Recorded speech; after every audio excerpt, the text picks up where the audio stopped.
चलिए आज हम लोग लिखेंगे सुभाष चंद्र बोस तथा आजाद हिंद फौज के विषय में। लिखिए।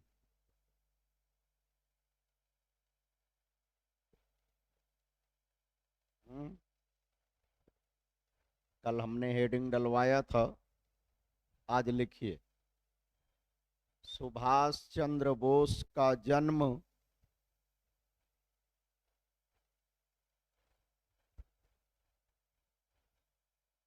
23 जनवरी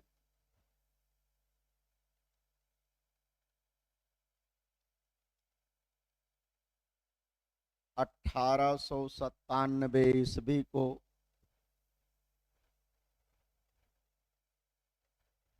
उड़ीसा के कटक में हुआ। उड़ीसा के कटक में हुआ।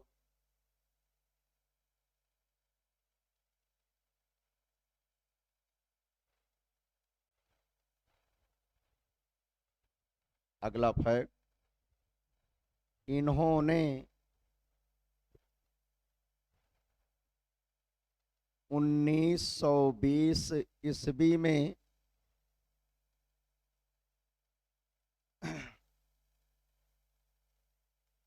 ICS परीक्षा पास की,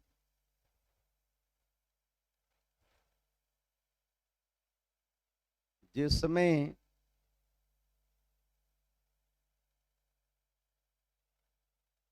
चौथा स्थान प्राप्त किया।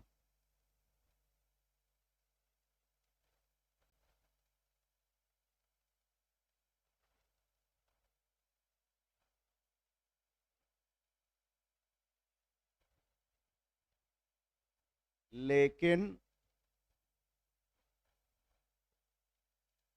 राष्ट्रीय भावना के कारण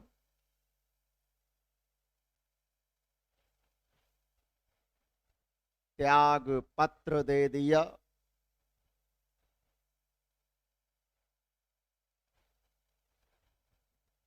तथा असहयोग आंदोलन में शामिल हो गए।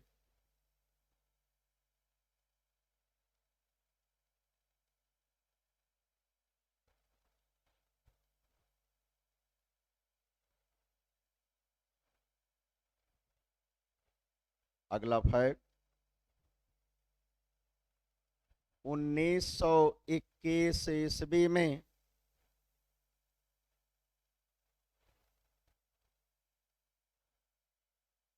भारतीय राष्ट्रीय कांग्रेस में शामिल हुए।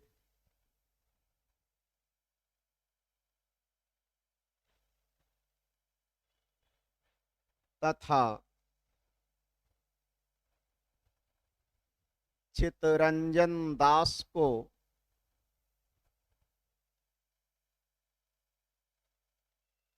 अपना राजनीतिक गुरु बनाया।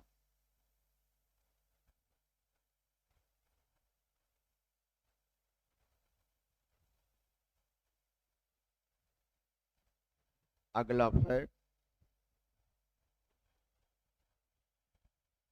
1923 ईस्वी में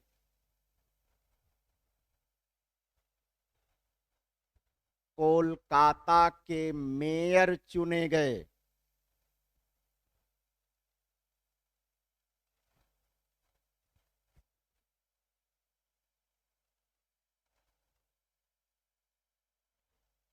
अगला फैक्ट, 1927 ईस्वी में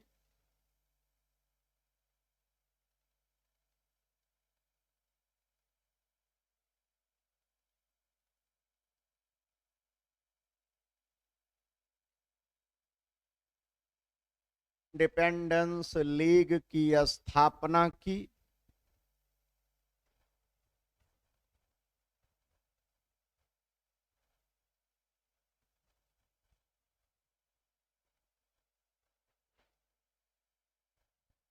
अगला फैक्ट, 1938 में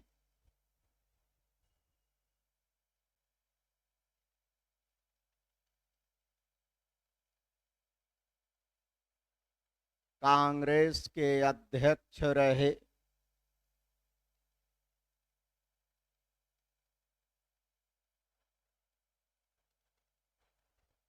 अगला फैक्ट, 1939 ईस्वी में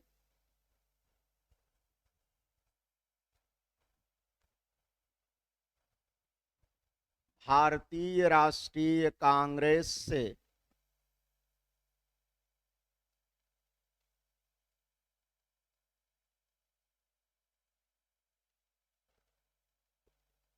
निष्कासित कर दिए गए।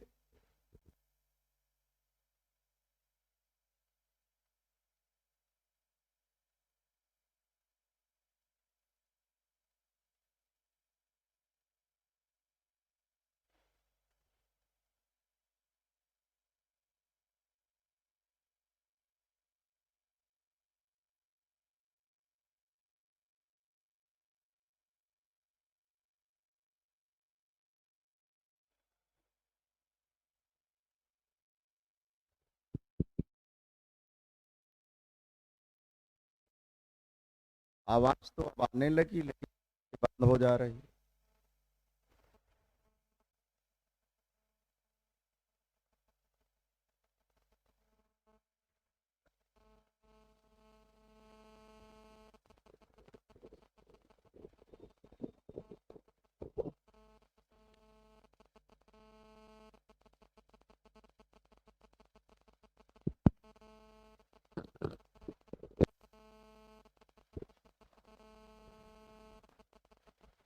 चलिए अगला फैक्ट लिखिए। हमने आपको कहा कि 1939 ईस्वी में भारतीय राष्ट्रीय कांग्रेस से निष्कासित कर दिए गए। अगला फैक्ट, 1940 ईस्वी में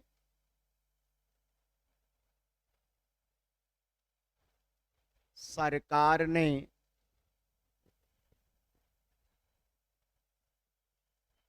इन्हें इनके घर में नजरबंद कर दिया।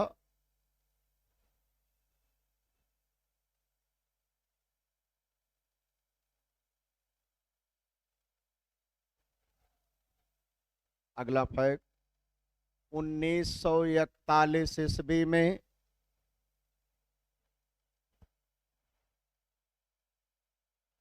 एक पठान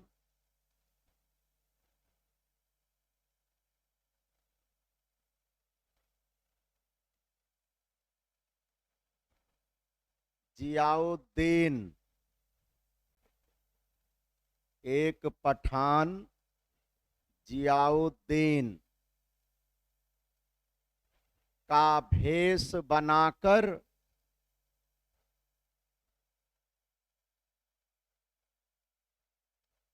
नजरबंदी से भाग निकले।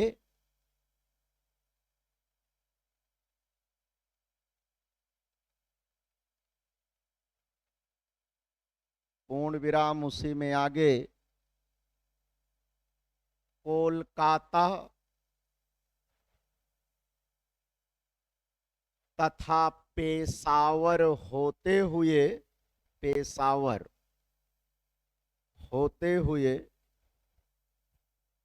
काबुल पहुंचे।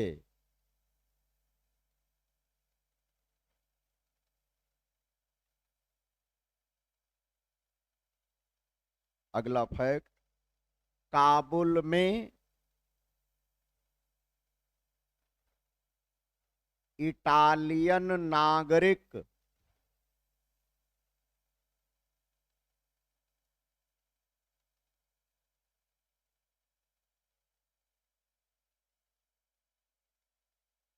ओरलैंडो मैसोटा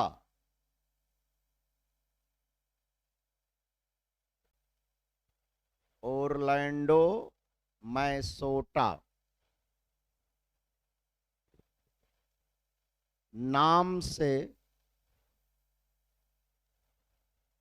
पासपोर्ट बनवाया।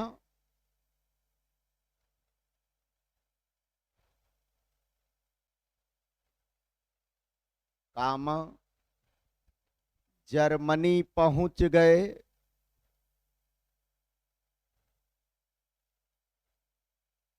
तथा हिटलर से मुलाकात की।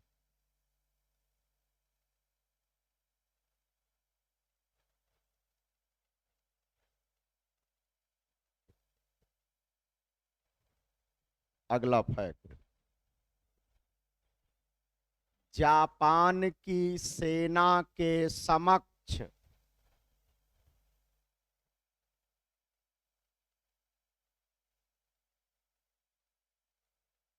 आत्मसमर्पण कर चुके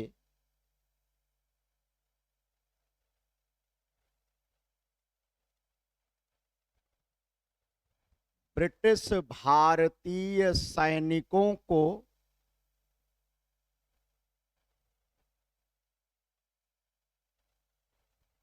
मिलाकर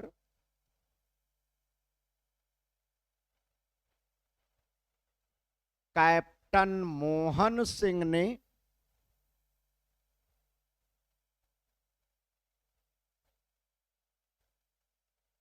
दिसंबर 1941 में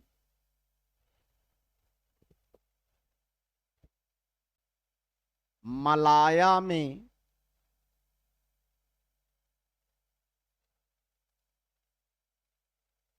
आजाद हिंद फौज का गठन किया।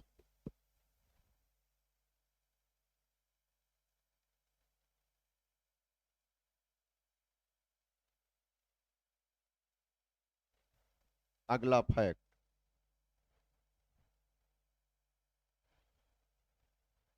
जर्मनी तथा इटली के समक्ष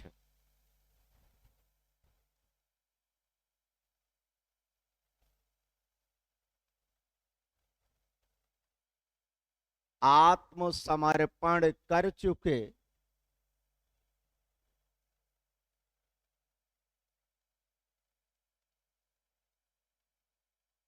ब्रिटिश भारतीय सैनिकों को मिलाकर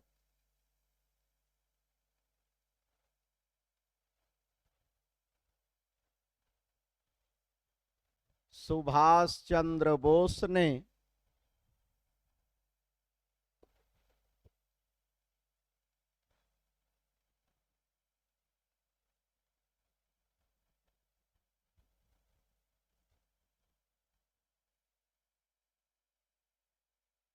मुक्ति वाहिनी सेना का गठन किया।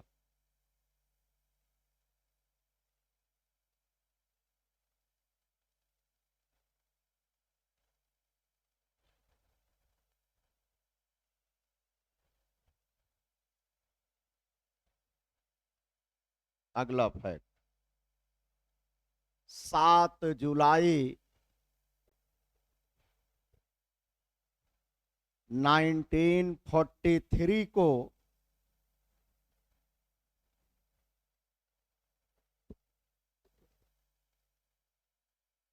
मुक्ति वाहिनी सेना का विलय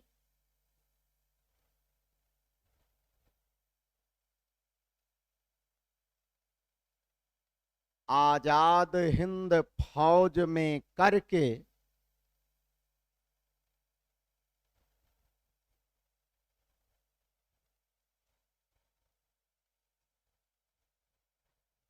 आजाद हिंद फौज की कमान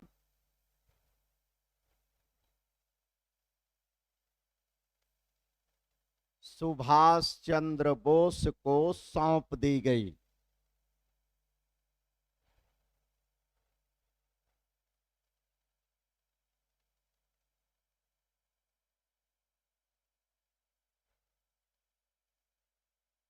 अगला फैक्ट, आजाद हिंद फौज के सैनिकों ने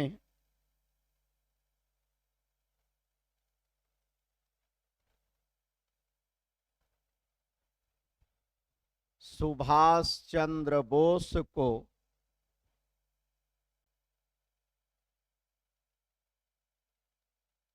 नेताजी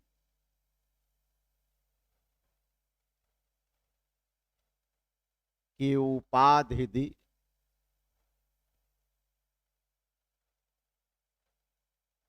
अगला फैक्ट, सुभाष चंद्र बोस ने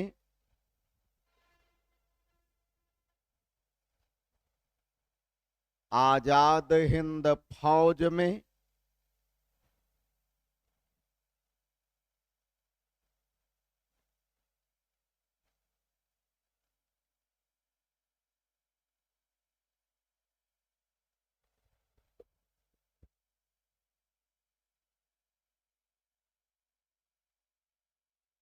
सुभाष ब्रिगेड,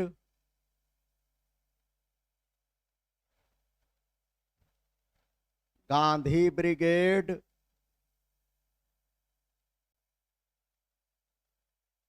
नेहरू ब्रिगेड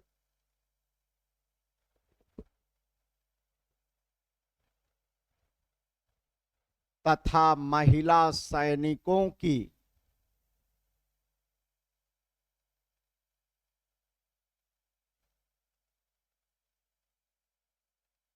रानी झांसी रेजिमेंट, रानी झांसी रेजिमेंट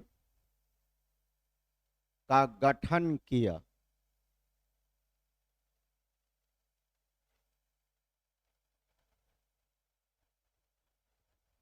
अगला फैक्ट,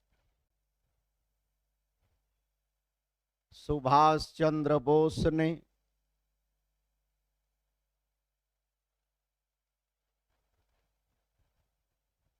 21 अक्टूबर 1943 को सिंगापुर में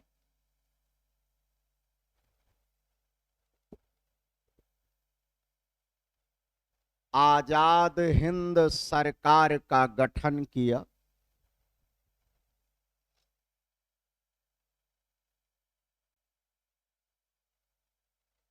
जिसके प्रधानमंत्री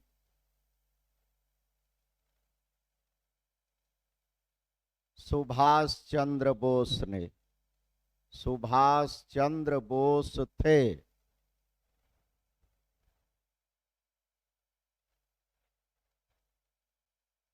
अगला फैक्ट, जापानी सेना ने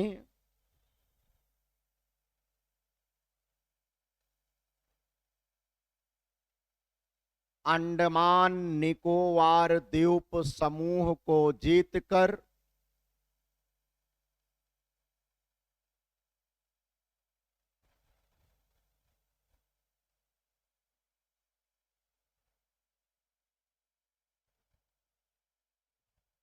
सुभाष चंद्र बोस को सौंप दिया।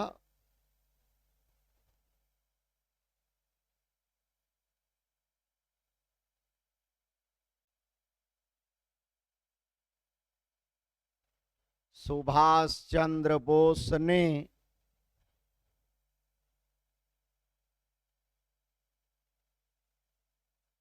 अंडमान का नाम शहीद द्वीप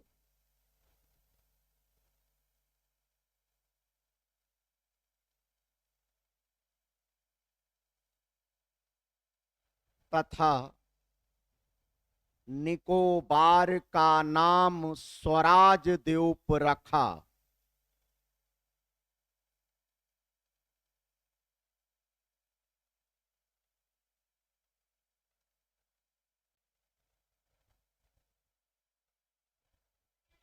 अगला फैक्ट, जुलाई 1944 में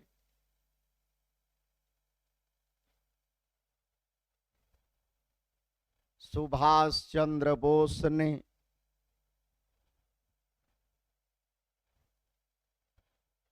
आजाद हिंद रेडियो पर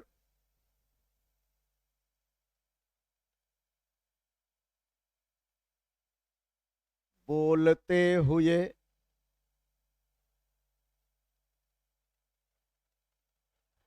महात्मा गांधी को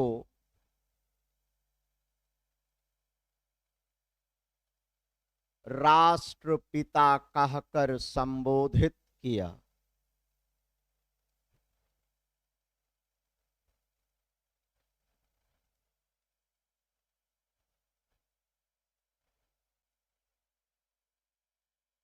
अगला फैक्ट, सुभाष चंद्र बोस ने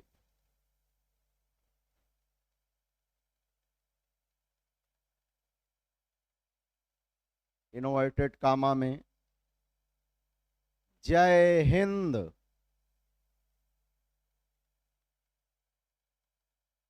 कामा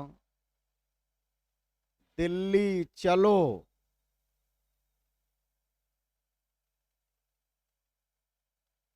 कामा तुम मुझे खून दो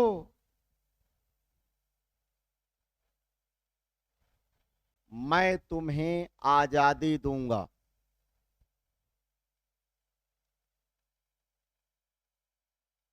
का नारा दिया।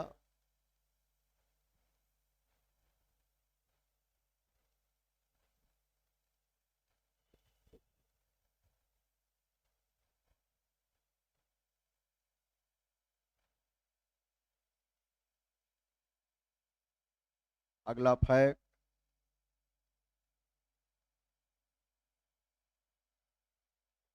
मई 1945 में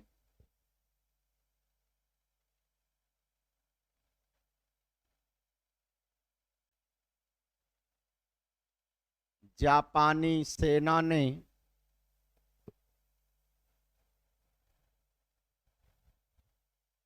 ब्रिटेन के समक्ष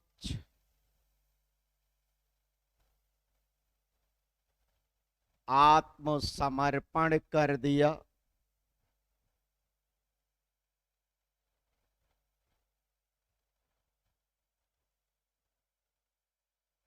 इसलिए आजाद हिंद फौज के सैनिकों को भी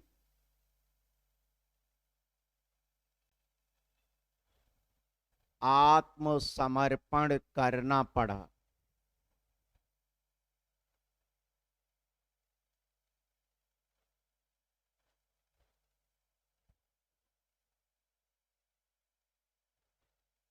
अगला फैक्ट, आजाद हिंद फौज के सैनिकों पर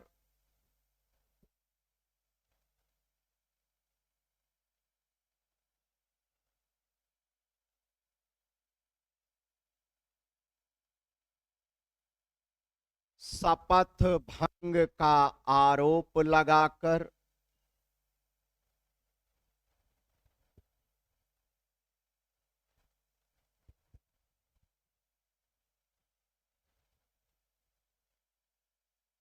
नवंबर 1945 में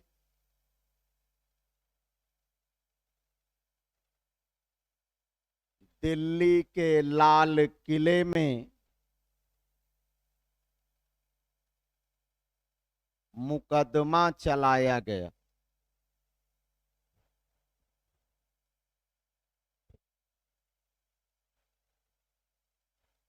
अगला फैक्ट,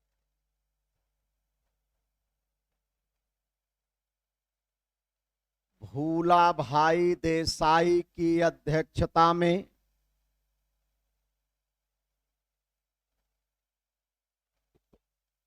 भूला भाई देसाई की अध्यक्षता में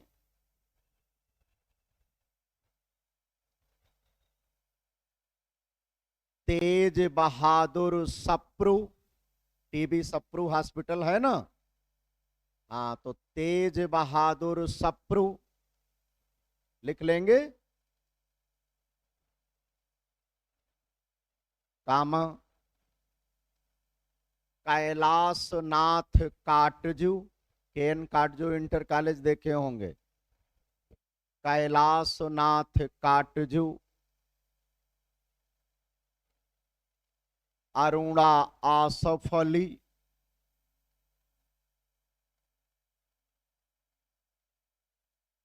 तथा पंडित जवाहरलाल नेहरू ने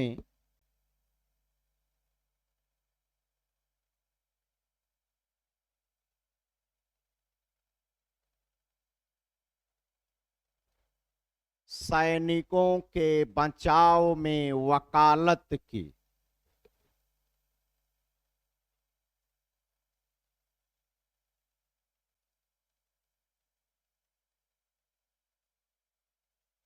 अगला फैक्ट, मेजर शाहनवाज खां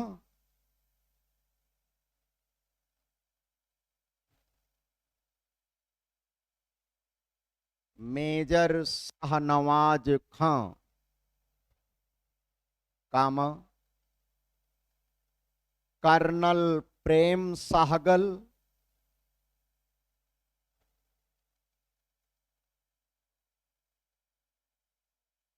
तथा कर्नल गुरुदयाल सिंह ढिल्लो।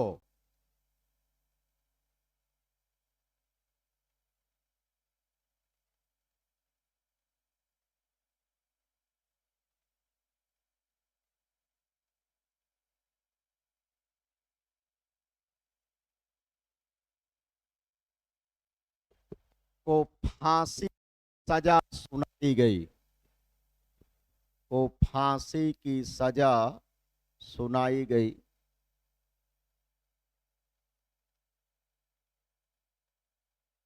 अगला फैक्ट,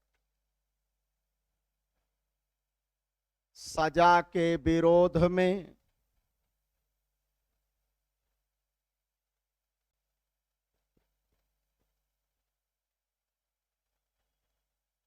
संपूर्ण भारत में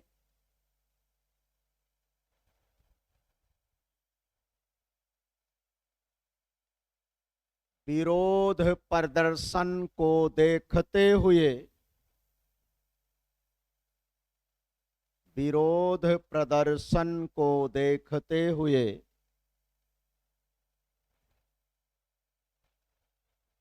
भारत के वायसराय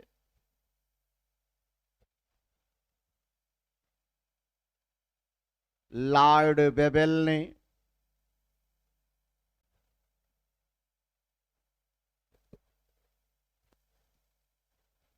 अपने विशेषाधिकार का प्रयोग करते हुए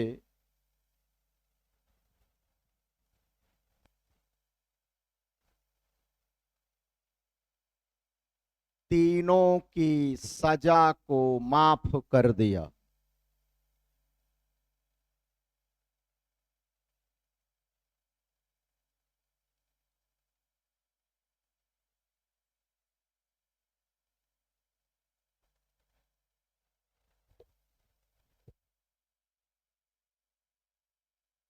अगला फैक्ट, प्रसिद्ध विद्वान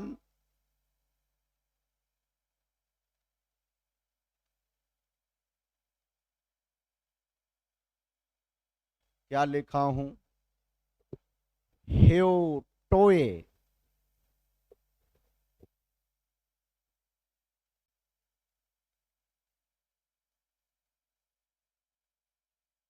ने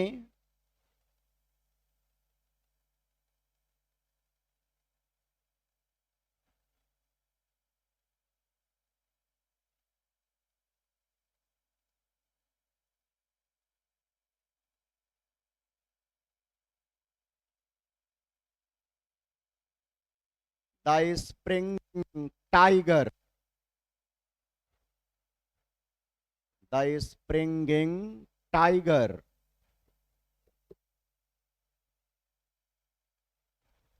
नाम से सुभाष चंद्र बोस की जीवनी लिखी है।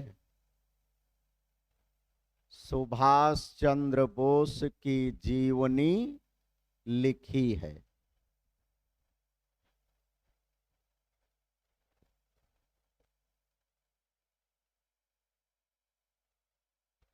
ठीक है, इतना ही इसमें लिखवाना था।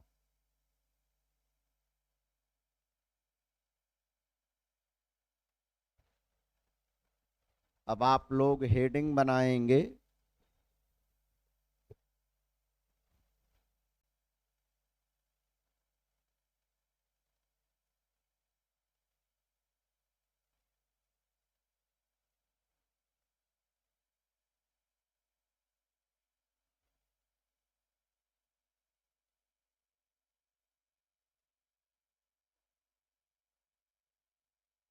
शाही नौसेना का विद्रोह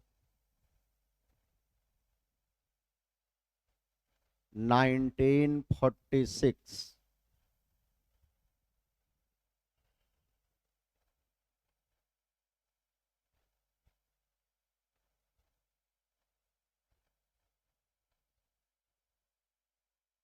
ठीक है, हमने आप लोगों को बताया था कल की क्लास में। अच्छा, जो नहीं बताया था पहले उसे जानिए। भारत पर क्राउन का शासन 1858 में स्थापित हो गया था। क्राउन का शासन। तो भारत में जो भी इकाइयां कार्य कर रही थी, चाहे वायसराय हो, वायसराय शब्द का अर्थ ही है the representative of the crown, crown का प्रतिनिधि। ऐसे ही जो थल सेना थी तो शाही थल सेना कहलाती थी, क्योंकि क्राउन के नाम पर वो थल सेना कार्य कर रही थी। इसी तरह से भारत की जो नौसेना थी वो भी शाही नौसेना कहलाती थी। कल हमने आपको बताया था कि नौसैनिकों का आरोप था कि सरकार हमारे साथ भेदभाव करती है, वेतन हमें कम देती है, भत्ता हमें कम देती है, भोजन अच्छे नहीं देती, हमारे खिलाफ जातिगत नस्लीय टिप्पणी की जाती है, हमारे साथ दुर्व्यवहार किया जाता है। यही आरोप लगाकर 18 फरवरी 1946 ईस्वी को मुंबई से भारतीय नौसैनिकों ने विद्रोह कर दिया। अब किस युद्ध पोत से इस विद्रोह की शुरुआत हुई? ठीक है, HMIS तलवार, HMIS तलवार ये युद्ध पोत था। सबसे पहले इसी के लगभग 1200 नौसैनिकों ने विद्रोह किया और देखते ही देखते संपूर्ण नौसेना विद्रोही हो गई। ठीक है,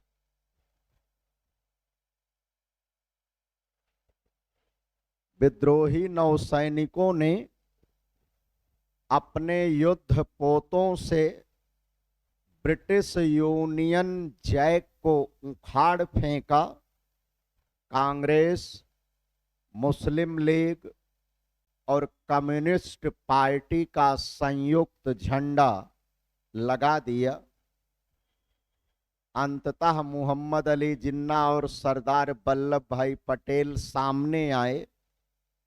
उन्होंने इन विद्रोही नौसैनिकों को समझाया और कहा कि आत्मसमर्पण कर दीजिए, बाकी आगे का हम सब देख लेंगे। तो उन्हीं के सुझाव पर 24 फरवरी 1946 को इन विद्रोही नौसैनिकों ने आत्मसमर्पण किया, यह कहते हुए कि हम ब्रिटेन के समक्ष नहीं, भारत के समक्ष आत्मसमर्पण कर रहे हैं। सवाल ये उठता है कि उन्होंने आत्मसमर्पण की सलाह क्यों दिया? इसलिए दिया कि इन दोनों नेताओं को यह पता था कि यहाँ सत्ता हस्तांतरण की बातचीत चल रही है। साल 2 साल के भीतर सत्ता हमारे हाथों में आने वाली है। यदि सरकार शक्ति का प्रयोग करते हुए पूरी नौसेना को नष्ट कर देती है, क्योंकि ब्रिटिश गवर्नमेंट ने इस बात का आदेश जारी कर दिया कि चाहे पूरी नौसेना ही क्यों न नष्ट हो जाए, इस विद्रोह को शांत कीजिए, क्योंकि तब तक यह द्वितीय विश्व युद्ध जीत चुके थे ना, तो इनका आत्मबल फिर सातवें आसमान पर पहुंच गया था। तो जो अगर नौसेना नष्ट होती तो वो नुकसान भारतीयों का ही तो होता कि अंग्रेजों का होता। दूसरी बात, ये दोनों नेता ये जानते थे कि यही नौसेना तो अभी आगे हमें मिलने वाली है। यदि इसके आत्मबल को तोड़ा ना गया और इनकी विद्रोही प्रवृत्ति को शांत ना किया गया तो आगे भी इनमें यह भाव बना रहेगा और हमारे भी खिलाफ ये विद्रोह कर सकते हैं। इसीलिए उन्हें सलाह दिया गया कि नहीं नहीं, आत्मसमर्पण कीजिए, बाकी तो देख ही लेंगे, और देख भी लिया। उनको कोई सजा या कोई अन्य प्रकार से कष्ट नहीं मिला, है ना। अब इधर जब विद्रोह हो गया 18 फरवरी को, तो ब्रिटिश गवर्नमेंट घबरा गई। अगले ही दिन 19 फरवरी 1946 ईस्वी को ब्रिटिश संसद ने कैबिनेट मिशन का गठन कर दिया। कैबिनेट मिशन नाम इसलिए क्योंकि इसमें 3 सदस्य थे, तीनों ब्रिटिश मंत्रिमंडल के कैबिनेट मंत्री थे, इसीलिए इसे कैबिनेट मिशन कहा जाता है। और कैबिनेट मिशन को भारत भेजा गया। उसे यह अधिकार दिया गया था कि वह किसी भी तरह से सत्ता हस्तांतरण की बात करे और सत्ता हस्तांतरित करके भारत से बाहर आने की कोशिश करे। कैबिनेट मिशन भारत आया, भारतीय राजनीतिक दलों से बातचीत करके 16 मई 1946 को अपनी रिपोर्ट प्रस्तुत कर दिया। उसमें स्पष्ट कहा गया था कि हम संविधान सभा का चुनाव कराएंगे और संविधान सभा में ब्रिटिश भारतीय प्रांतों और रियासतों दोनों के प्रतिनिधि शामिल होंगे। प्रयास यह होगा कि प्रति 10 लाख की जनसंख्या पर एक सदस्य संविधान सभा के लिए निर्वाचित किया जाए, है ना। और दूसरी बात कही गई थी कि जैसे ही संविधान सभा का चुनाव हो जाएगा, संविधान सभा के सदस्यों को मिलाकर अंतरिम भारत सरकार का गठन किया जाएगा और उस सरकार में वायसराय नाम मात्र का संवैधानिक प्रमुख होगा। समस्त शक्तियां अंतरिम सभा के सरकार के हाथों में केंद्रित होंगी। और तीसरी बात की गई थी कि पाकिस्तान का निर्माण होगा कि नहीं होगा, इससे हमें कोई लेना देना नहीं है। संविधान सभा ही इस बात का निर्णय करेगी कि पाकिस्तान बने या न बने। तो सब कुछ तो अच्छा अच्छा कहा गया था। भारतीय राष्ट्रीय कांग्रेस ने तुरंत इस सिफारिश को, रिपोर्ट को स्वीकार कर लिया। मुस्लिम लीग ने अस्वीकार कर दिया क्योंकि पाकिस्तान की मांग को नकार दिया गया था। उसके बावजूद भी कैबिनेट मिशन योजना को सरकार ने लागू कर दिया और जुलाई 1946 में संविधान सभा का चुनाव हुआ। अप्रत्यक्ष चुनाव हुआ था।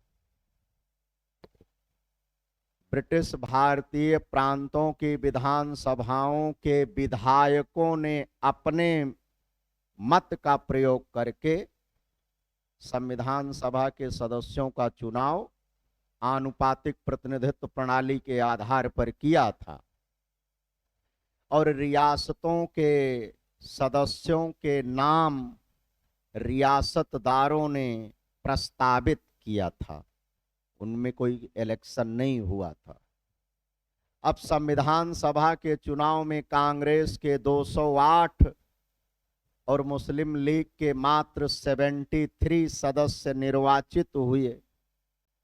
परिणाम बड़ा गड़बड़ था मुस्लिम लीग की दृष्टि से। उस समय कांग्रेस के अध्यक्ष थे पंडित जवाहरलाल नेहरू। लॉर्ड बेवेल ने पंडित जवाहरलाल नेहरू को, क्योंकि कांग्रेस सबसे बड़े राजनीतिक दल के रूप में उभरी थी, अंतरिम सरकार बनाने का निमंत्रण दिया।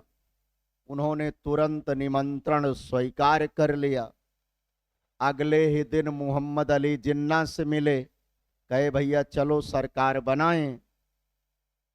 उन्होंने कहा सरकार आप बनाइए, हमें सरकार में शामिल नहीं होना है। अब हमने भी गोली बम पिस्तौल चलाना सीख लिया है।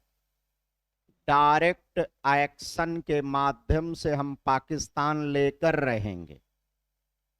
16 अगस्त 1946 को मुस्लिम लीग ने प्रत्यक्ष कार्यवाही दिवस, डायरेक्ट एक्शन डे का आयोजन किया और संपूर्ण भारत में सांप्रदायिक दंगा भड़क गया।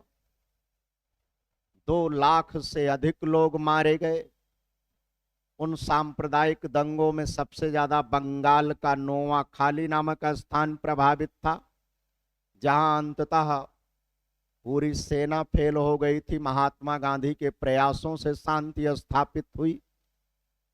इसीलिए तो लॉर्ड माउंटबेटन ने महात्मा गांधी को 1 मैन बाउंड्री फोर्स की उपाधि दिया था। फिलहाल सितंबर 1946 में पंडित जवाहरलाल नेहरू ने अंतरिम सरकार का गठन किया। अक्टूबर 1946 में मुस्लिम लीग ने कहा हम भी सरकार में शामिल होंगे। ये हुआ भैया आओ। तो अंतरिम सरकार में कुल 14 सदस्य थे, जिनमें से 9 कांग्रेस के और 5 मुस्लिम लीग के। मुस्लिम लीग सरकार में इसलिए नहीं शामिल हुई थी कि उसे सरकार चलाना था, शामिल इसलिए हुई थी कि सरकार को चलने से रोकना था, ताकि सरकार कार्य ना कर पाए और हम उसे इस बात के लिए मजबूर कर दें कि वो पाकिस्तान बनाए। सरकार अच्छे से किसी तरह से कार्य कर रही थी। इसी बीच 20 फरवरी 1947 ईस्वी को ब्रिटिश प्रधानमंत्री क्लीमेंट एटली ने ब्रिटिश संसद में घोषणा कर दिया, उसे एटली की घोषणा कहा जाता है, कि भारतीय अपनी समस्याएं सुलझा पाएं तो न सुलझा पाएं तो जून 1948 से पहले हम भारतीयों को सत्ता सौंपकर वहां से चले आएंगे। अब आगे क्या हुआ इसे हम आपको कल बताएंगे, लेकिन इसको लिखवाएंगे। हाँ, तो नोट करिए।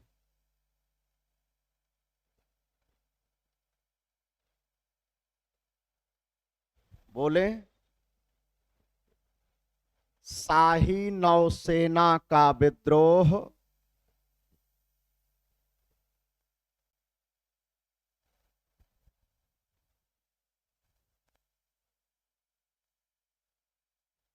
अठारह फरवरी 1946 को मुंबई में HMIS तलवार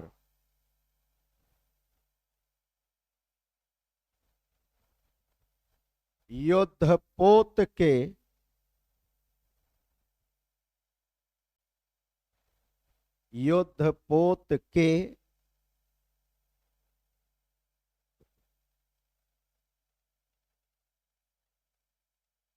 भारतीय नौसैनिकों द्वारा किया गया।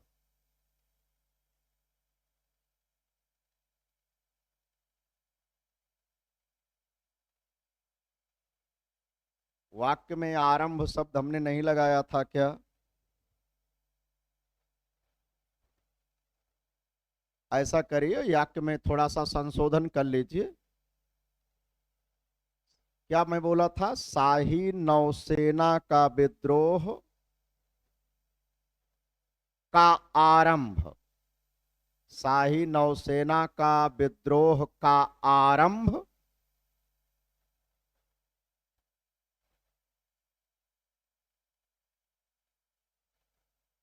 18 फरवरी 1946 ईस्वी को मुंबई में HMIS तलवार युद्धपोत के भारतीय नौसैनिकों द्वारा किया गया। अगला फैक्ट, देखते ही देखते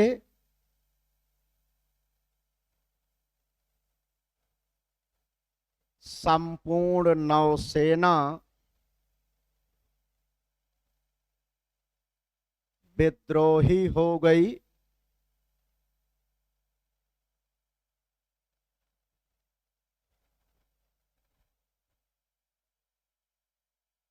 अगला फैक्ट, विद्रोही नौसैनिकों ने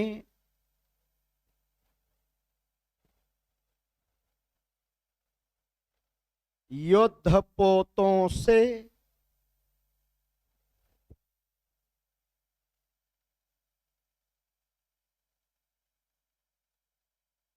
ब्रिटिश यूनियन जैक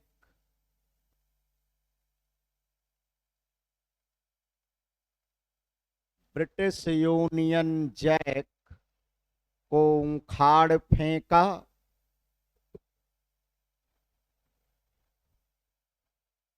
तथा उसके स्थान पर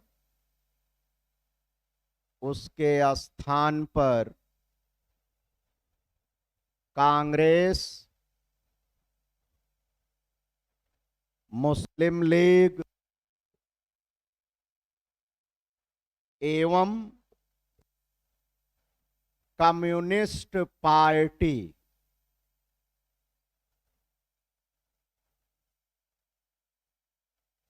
का झंडा फहरा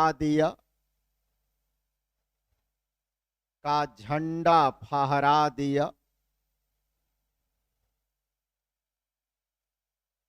अगला फैक्ट, सरदार वल्लभ भाई पटेल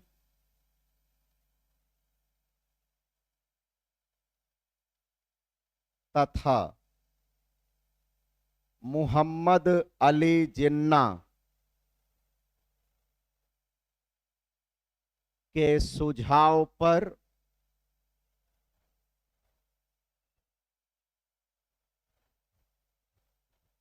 विद्रोही नौसैनिकों ने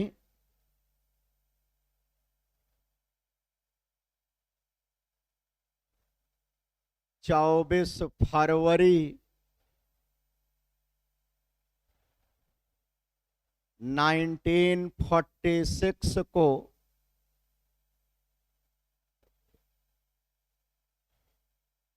यह कहते हुए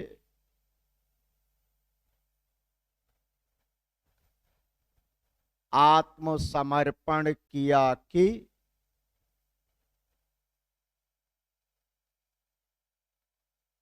इन्वर्टेड कामा में हम ब्रिटेन के समक्ष नहीं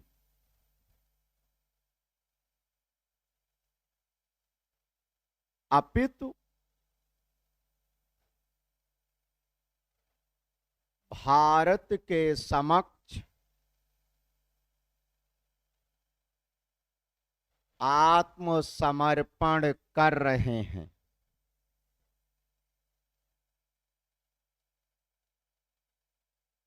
पूर्ण विराम, इन्वर्टेड कामा क्लोज। कल के लिए आप सब हेडिंग डाल छोड़ दें।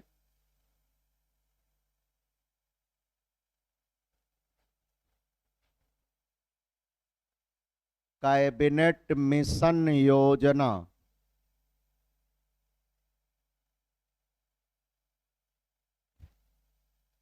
1946, ठीक है। नेक्स्ट क्लास में हम इस टॉपिक को एक बार फिर से थोड़ा सा बताकर तब लिखवाएंगे। कल आपकी क्लास नहीं रहेगी। हाँ, कल क्लास नहीं रहेगी क्योंकि कुछ ऐसा पारिवारिक कार्य है कि मुझे आउट ऑफ स्टेशन रहना होगा, लेकिन परसों आपकी क्लास रहेगी। Thank you.